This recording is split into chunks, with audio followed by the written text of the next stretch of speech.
अगर आपके पास 5 भी पुत्र हैं जो धर्म पर न चले, जो माता पिता का सेवा न करे, ऐसा पुत्र किस काम का?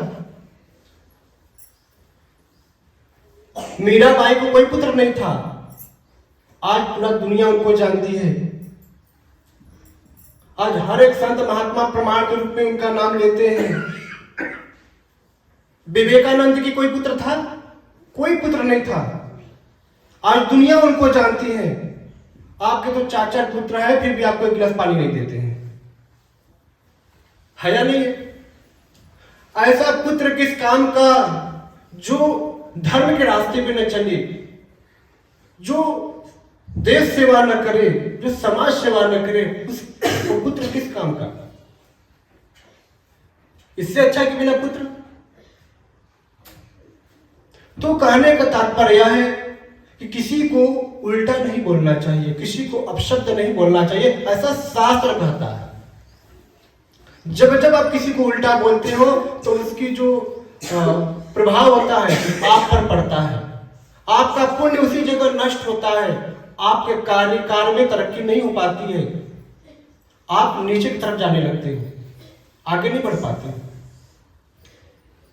इसलिए महिलाओं से मैं बार बार कहता हूं कि किसी का बुराई मत किया करो। हाँ, अपने काम में व्यस्त रहो, मस्त रहो। कौनो काम नहीं है तो घर में झाड़ू ही मारो, दिन भर में 5 बार 6 बार झाड़ू मारो, अपना काम तो करोगे ना। किसी के पास फिजूल बैठोगे तो फिजूल दिमाग में बातें आएगी। दुख को खुद पालना, अब फिर बिलाप करना, फिर रोना कि हमको तकलीफ आ गया। तकलीफ को दिया कौन? तकलीफ तो आप खुद ही धारण की हो। अगर आप किसी को तकलीफ दोगे, लोग कहते हैं ना, अगर किसी के राह में कोई कांटा बिछा रहा है तो 2-4 कांट तो उसको चुभेगी, जो बिछा रहा है। चुभेगी नहीं चुभेगी? कुछ तो कांटे उसको चुभी जाएगी। इसलिए आप अच्छा जीवन में काम नहीं कर पा रहे हो तो किसी का बुरा भी मत करो।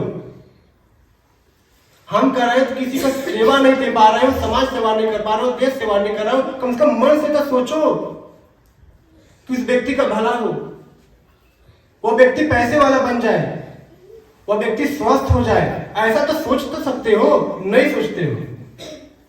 हम करें तन से कुछ नहीं कर सकते तो मन से तो कुछ करो, मन से भी नहीं करते हो। मन में वही पाप रखे हो जो आपके जीवन को बर्बाद कर रहा है, जो आपके पुण्य प्रताप को खत्म कर रहा है। जो आप पूजा पाठ साधना ध्यान करते हो ना, ये सब समाप्त कर रहे हो, आपको पता नहीं लग पाता है, जरा भी आपको पता नहीं लग पाता है। इसीलिए अपने अंदर विवेक रखिए, उचित और अनुचित का ख्याल रखिए, तभी आप अपने जीवन में तरक्की करोगे। ख्याल रखना। ये तो मृत्यु लोक है, ये तो दुखालय है। एक तो खुद ही आप दुखों का बोझ लेके ढो रहे हो, उसके बाद भी आप दूसरे का दुखों का बोझ लेके ढोते हो। किसी का निंदा ना करें, अपने काम में व्यस्त रहें। हाँ, हमेशा अपने कार्यों में व्यस्त रहना चाहिए, तरक्की करोगे। आजकल लोगों की क्या समस्या, विडंबना कैसी संसार की हो गई है। लोग कहते हैं ना कि लोग अपने दुख से नहीं दूसरे के सुख से परेशान हो गए हैं। क्या आज के जो जमाना है, आज का जो समय चल रहा है, अगर आपको जिस चीज में सुखी मिलती है, सुख मिलता है, अगर हमको किसी के बारे में बिगाड़ सोच रहे हैं, उसमें हमको आनंद मिल रहा है, तो भगवान भी सोचते हैं कि अगर इसको किसी के बारे में बिगाड़ के बारे में सोच के आनंद मिल रहा है तो क्यों ना इसको परोस दे वही चीज। तो भगवान वही चीज आपको दे देते हैं। फिर कहते हो कि हमको इतना तकलीफ आ गया, हमारा जीवन कितना बढ़िया चल रहा था, हमारा जीवन इतना बढ़िया चल रहा था कि वैसा किसी का जीवन नहीं चल रहा। क्या कि मेरा जीवन हाँ एकदम नर्क हो गया, पीड़ा में पड़ गया। कारण क्या है? एक कर्म।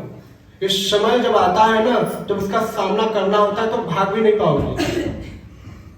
कर्म से कोई भागा नहीं, ना भाग पाएगा। इसलिए ज्यादा से ज्यादा धर्म का काम करने का प्रयास करो। अपने पुत्रों को संस्कार दो, भेदभाव मत दो। जो संस्कार बच्चों को हम देंगे वही बच्चों के अंदर गुण रहेगा, तो वही गुण रहेगा तो बच्चे आपके साथ ही वैसे ही व्यवहार आगे चल के करने लगेंगे। लेकिन संस्कार वांछित हो गए ना, मैं लिया और लिख दूं कहीं, उसका जो शरीर की जंग है ना वो आप ही शुरुआत करेगा। सच्ची बता रहा हूं, मानो चाहे जिन मानो इस बात को। फिर कहोगे कि महाराज जी देखो इसको खिलाए पिलाए इतना बड़ा कर दिए, और इसको इतना दूध घी खिलाते थे, इसको इतना सेवा करते थे, चुरा चुरा के खिलाते थे, आज पूरा ये जो खाए भी हमारे पे कर रहा है। कुल तो सही है, लेकिन उसको ये नहीं बताए कि माता पिता का सेवा का फल क्या होता है, संस्कार क्या होता है, उसको कभी ये नहीं बताया। जब ये नहीं बताए, इससे वो वंचित रह गया, तो फिर जो उसको गलत ही संस्कार दिए हो तो गलत ही इसके अंदर व्यवहार होगा ना। इसलिए हमेशा अच्छा सोचो, अच्छा करो। जब अच्छा सोचोगे, अच्छा करोगे तो आपके साथ भी अच्छा होगा। समझ रहे?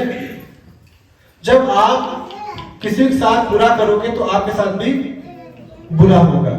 हाँ, जीवन में अगर खुश रहना चाहते हैं तो अपने कार्यों में व्यस्त हो, भगवान का चिंतन करो। तो हम मंदिर में जाते हैं तो भगवान के अनुकूल होने के लिए जाते हैं, भगवान के प्रति शरणागत होने के लिए जाते हैं। ऐसा नहीं कि सिर्फ काम कराने के लिए जाते हैं, ना भगवान तुमको चढ़ाती हमारा काम कर दो। भगवान काम कब करते हैं? जब अपने मन को उनमें समर्पित कर देते हो, तब आपका काम सिद्ध हो जाता है। जो चाहते हो काम आपका भगवान कर देते हैं। तभी तो कहते देखो, जब से मैं भगवान में लगा हूं तब से मेरा मन शांत होता है, तब से मेरा ये काम बनने लगा। लेकिन जब शरणागत हो गए तब ना, शरणागत होते नहीं हो। शरणागत हुए, जरा भी जीवन में कुछ उचित अनुचित हुआ, बस मैं भगवान के जा रहा हूँ, मेरा पुत्र मर गया, मैं भगवान के जा रहा हूँ, मेरा भैंस मर गई। तो भैया भगवान कोई को भैंस ठीक करने के लिए नहीं बैठे हैं। हाँ, किसी के पुत्र को जिलाने के लिए नहीं बैठे हैं। ख्याल रखना, भगवान आपका कल्याण करने के लिए बैठे हैं, आपको मुक्ति देने के लिए बैठे हैं।